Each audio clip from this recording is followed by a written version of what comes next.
நம்பினால் நம்புங்கள். மர்மத்தின் மறுபக்கத்திற்கு உங்களை வரவேற்கிறோம். சுற்றுலா செல்லும் போதோ காடுகளிலோ குரங்குகள் செய்யும் சேட்டைகளை அனைவரும் ரசிக்கவே செய்வார்கள். ஆனால் தினம் தினம் வீடுகளுக்குள் புகுந்து பல்வேறு சேதங்களை ஏற்படுத்தும் குரங்குகளை ரசிப்பது கடினம்தான். இன்று குரங்குகளின் சம்பளம் மாதம் 5000. அரசு பணியில் அவைகள் அமர்த்தப்பட்டது எதற்காக? பனி, குளிர், மாசு போன்ற பல்வேறு காரணிகளால் புதுடில்லியின் இயல்பு வாழ்க்கை அவ்வப்போது பாதிப்பது உண்டு. ஆனால் அதையெல்லாம் விட புதுடில்லி மக்களுக்கு அதிக பயத்தை ஏற்படுத்துவது குரங்குகள். சேட்டை செய்யும் குரங்குகளை அடக்க சிறப்பு படை ஒன்றை உருவாக்கியது டில்லி அரசு.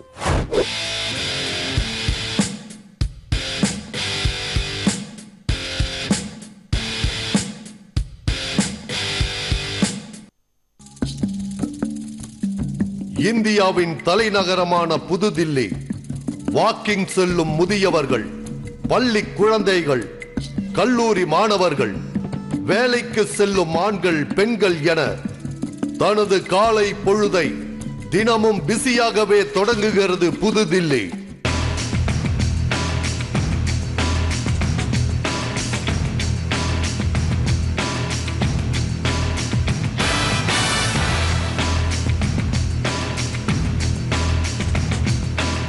பரபரப்பாக தங்களது வேலைகளுக்கு ஆயத்தமாகும் மனிதர்களைப் போலத்தான் இவர்களும் புறப்படுகின்றனர்.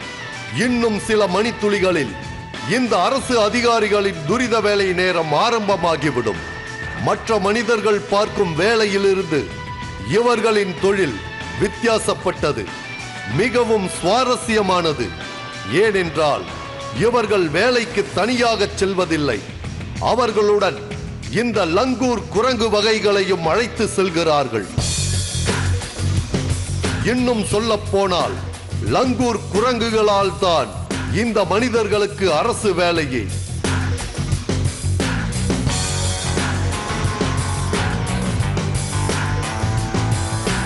வாட்ச் கட்டாவிட்டாலும் நேரம் ஆகிக் கொண்டிருப்பதை உணர்ந்திருந்தன லங்கூர் குரங்குகள்.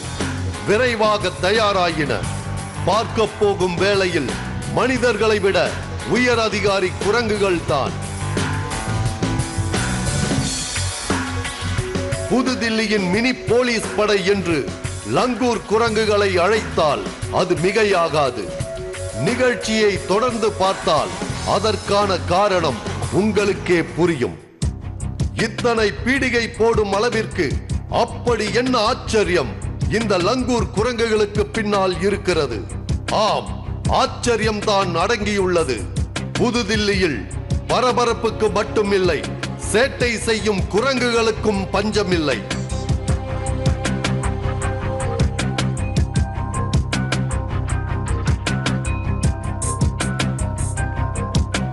மனிதர்கள் தவறு செய்தால் காவல்துறை மூலம் கட்டுப்படுத்தலாம்.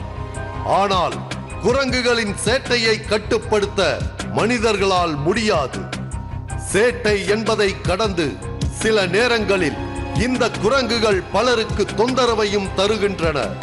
எனவே புதுதில்லியில் பெரும்பாலான வீடுகளின் கதவுகளிலும் ஜன்னல்களிலும் கம்பி வலை பொருத்தப்பட்டிருக்கிறது. ये निर्माण भवन है। निर्माण के सामने सिनेमा गेट के सामने मेरी दुकान है, जूस की दुकान है। நான் இங்க நிர்வாண் பவன்ல 5 வருஷமா கடை வச்சிருக்கேன். ஆரம்பத்துல இருந்து இங்க குரங்களோட தொல்லை ரொம்ப அதிகமா இருக்கு. கொஞ்ச நேரம் ஏமாந்தாலும் டக்குன்னு கடைக்குள்ள புகுந்து ஏதாவது பொருளை எடுத்துக்கிட்டு ஓடிடும், இல்லைன்னா கீழே போட்டு உடைச்சிடும். காலையில இருந்து நைட் வரைக்கும் குரங்குகளை சமாளிக்கிறது எங்களுக்கு பெரிய வேலையா இருக்கு.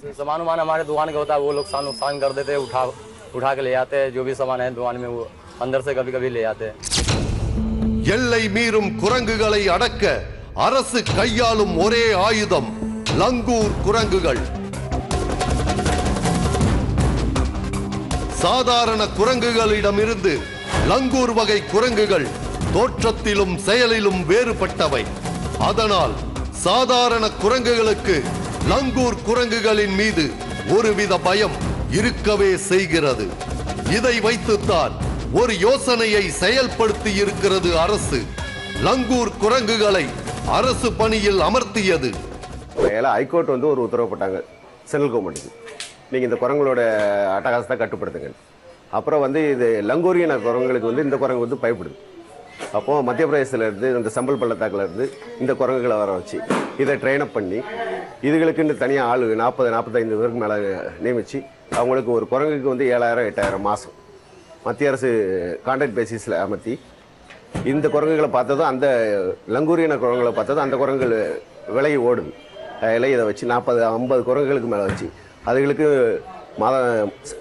ஊதியம் மாதிரி கொடுத்து இந்த மாதிரி குரங்குகளை வச்சு இந்த குரங்குகளை விரட்டிக்கிட்டு இருக்காங்க. சேட்டை செய்யும் குரங்குகளை அடக்கும் காவல்துறையாக செயல்படுகின்றன லங்கூர் படை. கடந்த 2 வருடங்களாக இந்த திட்டம் செயல்பாட்டில் இருக்கிறது. இந்த வேலைக்காக குரங்குகளுக்கு மாதம் 5,000 ரூபாய் சம்பளமும் உண்டு. குரங்கிற்கு மட்டுமல்ல, அதை பராமரிப்பவருக்கும் தனியே சம்பளம் உண்டு. அரசாங்கத்தின் கடைநிலை ஊழியர்கள் சிலரின் மாத சம்பளத்தை விட இந்த தொகை அதிகம். தற்போது சுமார் 200 லங்கூர் வகை குரங்குகள் அரசாங்கத்தால் பாதுகாப்பு பணியில் ஈடுபடுத்தப்பட்டுள்ளன. இந்த குரங்குகளின் உதவியால் அவற்றை வளர்ப்பவருக்கும் அரசாங்க வேலை கிடைத்துள்ளது. லங்கூர் குரங்குகளை பாத்துக்கிறவங்க நாலு முழுக்க அது கூட தான் இருக்கணும். அதுக்கு சாப்பாடு தர்றது, தண்ணி தர்றதுன்னு எல்லா வேலையும் செய்யணும். அதுக்காக தான் குரங்குகளுக்கு சம்பளம் தர்ற மாதிரி எங்களுக்கும் தர்றாங்க. டெல்லியில பல இடங்கள்ல குரங்கு தொல்லைய நான் சரி பண்ணியிருக்கேன். காலை 6 மணி முதல் இரவு 9 மணி வரை இவர்களின் டியூட்டி நேரம். சில குரங்குகள் ஓவர் டைமாக 24 மணி நேரம் கூட தனக்கு கொடுக்கப்பட்ட வேலையை கவனித்துக் கொள்கின்றன. ஒவ்வொரு ஏரியாவிற்கும் காவல் நிலையம் இருப்பது போல் லங்கூர் குரங்குகளுக்கும் ஏரியா பிரிக்கப்பட்டுள்ளன. புதுதில்லியின் பல இடங்களில், முக்கியமாக அரசு அலுவலகங்கள், கோர்ட், பாராளுமன்றம், சுற்றுலா தலங்கள், திருமண மண்டபங்கள், ரயில்வே ஸ்டேஷன், அதிகாரிகளின் வீடுகள் என குரங்குகளின் பணியிடங்களுக்கான பட்டியல் நீண்டு கொண்டே போகும். ஒவ்வொரு இடத்திலும் கட்டாயம் 2 அல்லது 3 லங்கூர் குரங்குகள் பணியில் இருக்கும். இப்ப என்கிட்ட 70 வகை லங்கூர் குரங்குகள் இருக்கு. டெல்லியில பல இடங்களுக்கு நான் தான் குரங்குல அனுப்புறேன். College, school, government office, court, prime minister வீடு, கோட்டைன்னு எல்லா இடங்கள்லயுமே ஒரு லங்கூர் குரங்கும் ஒரு பையனும் எப்பவுமே இருப்பாங்க. हमेशा रहता है। चीफ जस्टिस साहब की कोठी पे 24 घंटे के लिए लड़का तैयार रहता है। அரசாங்க பணியாளர்களைப் போலவே லங்கூர் குரங்குகளுக்கும் சனி மற்றும் ஞாயிற்றுக்கிழமைகளில் விடுமுறை கிடைத்து விடுகிறது. இந்த நாட்களில் சாதாரண குரங்குகளுக்கு கொண்டாட்டம் தான். அடக்க ஆள் இல்லாததால் ஜாலியாக உலா வருகின்றன.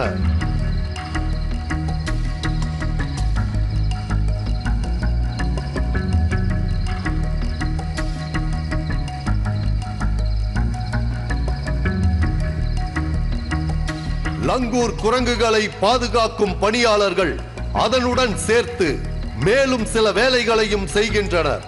ஆனால் மற்ற வேலைகளை விட லங்கூர் குரங்கை பாதுகாக்கும் பணி சற்றே கடினமானது. முதலில் குரங்குகளின் உணவு முறையில் கவனமாக இருக்க வேண்டும். பச்சை காய்கறிகள், பட்டாணி, பழ வகைகள் என சத்தான உணவுகள் வழங்கப்படுகின்றன.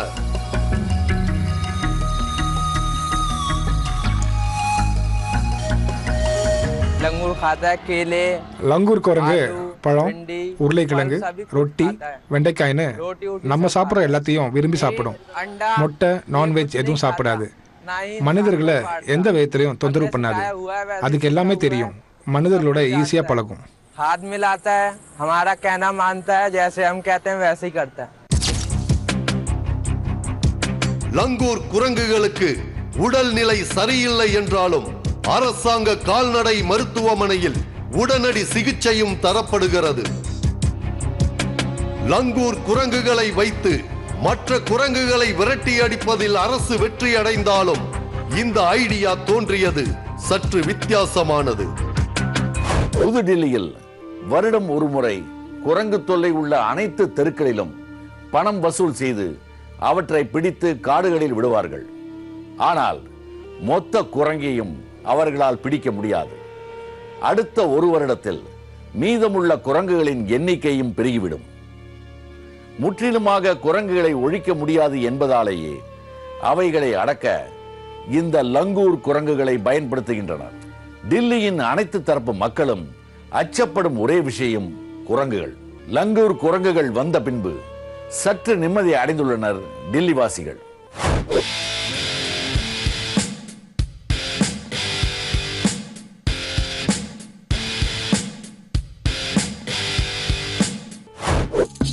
புதுடில்லியில் அன்று அரசு அதிகாரிகள் பங்கேற்கும் ஒரு முக்கியமான கூட்டம் நடந்து கொண்டிருந்தது. எல்லா அலுவலகங்களிலிருந்து வந்திருந்த பெரிய அதிகாரிகள் தங்களது கட்டிடங்களில் குரங்கு தொல்லை அதிகமாக இருப்பதை பற்றியும், உணவுகளை பறித்து சாப்பிடுவது, பொருட்களை சேதப்படுத்துவது பற்றியும் பேசினார்கள். அவற்றை தடுக்க பல கருத்துக்களும் அப்போதே முன்வைக்கப்பட்டன. அதில் பலர் சேட்டை செய்யும் குரங்குகளை பிடித்து காட்டில் விடலாம் என்றும், சிலர் விஷம் கொடுத்து கொன்று விடலாம் என்றும் கூறினார்கள். பல யோசனைகளுக்கு பின் ஒரு முடிவு எடுக்கப்பட்டது. மக்களே இதற்கு தீர்வு சொல்லும் வகையில் ஒரு விளம்பரம் தரப்பட்டது. குறிப்பிட்ட நாளும் வந்தது. பலர் பல புதிய திட்டங்களுடன் கூட்டத்திற்கு வந்திருந்தனர். அவர்களில் ஒருவர் மட்டும் மிகவும் சாதாரண உடையணிந்து தன்னுடன் ஒரு லங்கூர் குரங்கையும் அழைத்து வந்திருந்தார். மற்றவர்களின் யோசனைகள் அனைத்துமே அரசுக்கு பல லட்சங்கள் செலவாகும் திட்டங்கள். கடைசியாக லங்கூர் மனிதனிடம் அரசு அதிகாரிகள் உங்களுடைய திட்டம் என்ன என்று கேட்க, அவர் சாதாரண குரங்குகளுக்கு லங்கூர் வகை குரங்குகளை கண்டால் பயம், அதனால் அவற்றை வைத்து பயமுறுத்தி துரத்தினால் அவைகள் அந்த இடத்தினை விட்டு வேறிடத்திற்கு சென்றுவிடும் என கூறினார். இந்த வார்த்தைகள் தான் இன்று நகரம் முழுவதும் லங்கூர் குரங்குகள் அரசு பணியாளராக அமர காரணம். காட்டிலிருந்து கொண்டு வரப்படும் லங்கூர் குரங்குகளை சிறு வயதிலிருந்தே இவர்கள் இந்த பணிக்காக பழக்கப்படுத்துகிறார்கள்.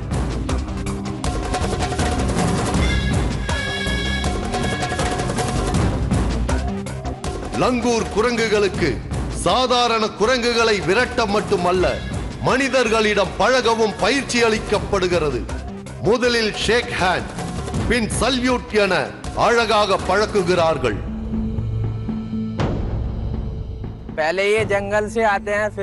காட்டுல இருந்து கொண்டு வந்த சில நாட்கள் எதுவும் சாப்பிடாம அடம் பிடிக்கும். அதுக்கு பிறகு கொஞ்சம் கொஞ்சமா பழக ஆரம்பிக்கும். கை கொடுக்க, செல்யூட் பண்றதுக்கெல்லாம் நாங்க கத்து தருவோம். அதுக்கப்புறம் கொஞ்சம் கொஞ்சமா குரங்களை விரட்ட ட்ரைனிங் தருவோம். லங்கூர் குரங்குகள் சின்னதாக இருக்கும் போதே நாங்கள் வாங்கிட்டு வந்துடுவோம். அதுக்கப்புறமா ட்ரைனிங் தரவும் ஆரம்பிச்சிருவோம். 2-2.5 வயசாக இருக்கும் போது ட்ரைனிங் முடிஞ்சு குரங்குகளை வேலையில் ஈடுபடுத்த வச்சிருவோம். லங்கூர் குரங்குகளுக்கு புத்திசாலித்தனம் மிகவும் அதிகம். சைக்கிள்களின் பின்னால் அழகாக அமர்ந்து செல்வது, சாலையை கவனமாக கடப்பது என அசாதாரணமான செயல்களையும் செய்து பார்ப்பவர்களை மிரள வைக்கின்றன லங்கூர் குரங்குகள்.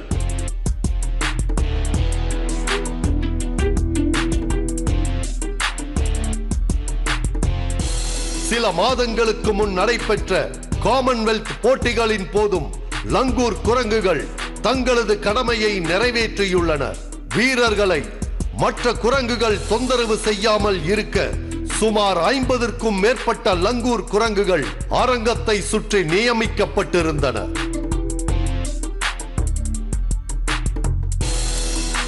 வேட்டை நாய்களுக்கு ஈடாக தங்கள் பணியில் மும்முரமாக இருந்தன லங்கூர் குரங்குகள். லங்கூர் குரங்கால் பல நன்மைகள் இருந்த போதிலும் முழுமையாக குரங்குகளின் சேட்டையிலிருந்து தலைநகரம் தப்ப முடியவில்லை. பல வருஷமாக இந்த மாதிரி குரங்குக்கு அப்பாயின்மெண்ட் சம்பளம் கொடுத்து பல வருஷமாக இருந்தால் கூட, இவன் சமீபத்தில் போன வாரத்தில் கூட இந்த பிளானிங் கமிஷனில் போய் கம்ப்யூட்டர் வயரெல்லாம் பிச்சு போட்டுருச்சு. ஸோ இதை தடுக்கிறதுக்கு இன்னும் மேலே என்ன செய்யலாம் அப்படின்னு சொல்லி மத்திய அரசாங்கம் இது பண்ணிக்கிட்டு இருக்கு, முயற்சி பண்ணிக்கிட்டு இருக்கு. கொஞ்சம் ஓரளவு கட்டுப்பட்டுருக்க வழியே, ஆனால் இன்னும் முற்றிலும் கட்டுப்படுத்த முடியல.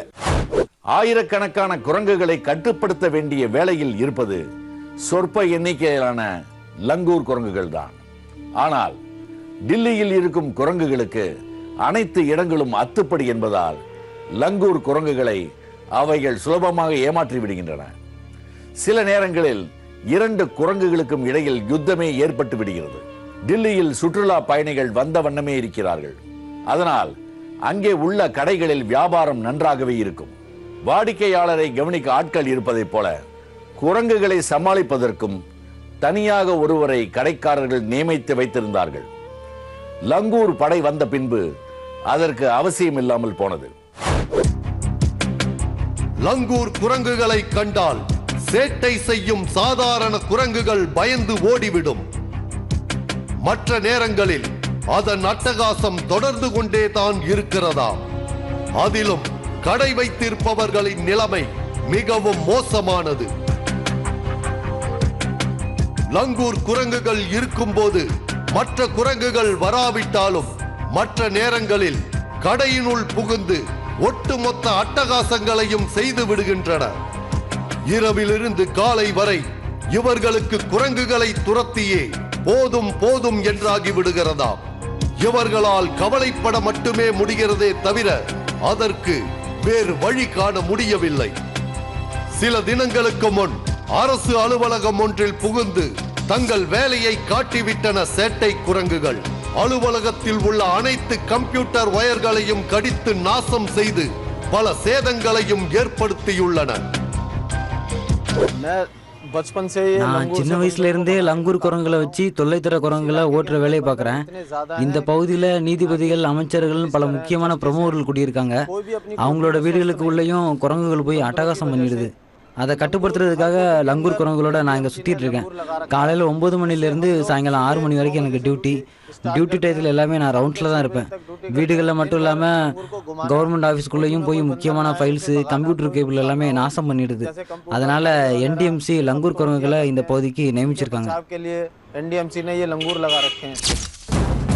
லங்கூர் குரங்குகளை வேலைக்கு அமர்த்தி சில வருடங்கள் ஆன போதிலும் குரங்குகளின் தொல்லை முழுமையாக தீர்ந்த பாடில்லை. குரங்குகளுக்குள் ஒப்பந்தம் செய்துவிட்டனவோ என்னவோ. நீ துரத்துவது போல் துரத்து, நாங்கள் ஓடுவது போல் ஓடுகிறோம் என